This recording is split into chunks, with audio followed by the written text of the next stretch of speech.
ഏകദേശം 12 മണിയായിട്ടുണ്ട്. നിങ്ങൾക്കറിയോ ഗൈസ്, ഞാനങ്ങനെ 27 വയസ്സിലേക്ക് കാലെടുത്ത് വെക്കുകയാണ്.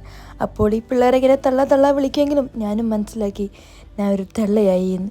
കാരണം 27 വയസ്സെന്നൊക്കെ പറയുമ്പോൾ എൻ്റെ അമ്മോ, പണ്ടൊക്കെ 18 വയസ്സൊക്കെ ആയിരിക്കുമ്പോൾ ഞാൻ പറയുമായിരുന്നു 27 വയസ്സൊക്കെ ആവണമെന്ന്. ഇപ്പോൾ വിചാരിക്കും ഇപ്പോഴും ആ 18 വയസ്സ് തന്നെ ആയാൽ മതിയായിരുന്നു.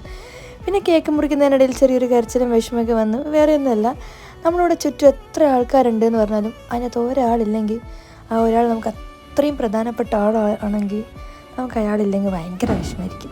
കാരണം അതെന്തൊക്കെ നമ്മൾ ചിരിക്കാൻ ശ്രമിച്ചാൽ നമുക്ക് അറിയാണ്ട് നമുക്ക് കരച്ചിൽ വരും. പിന്നെ ഞാൻ കരച്ചിലൊക്കെ അവിടെ മാറ്റി വെച്ചു. എന്തായാലും നമ്മുടെ പിള്ളേരൊക്കെ ആയിട്ട് ആഘോഷിക്കാം. അവർ കഷ്ടപ്പെട്ട് രാത്രി 12 മണിക്ക് വന്നതല്ലേ.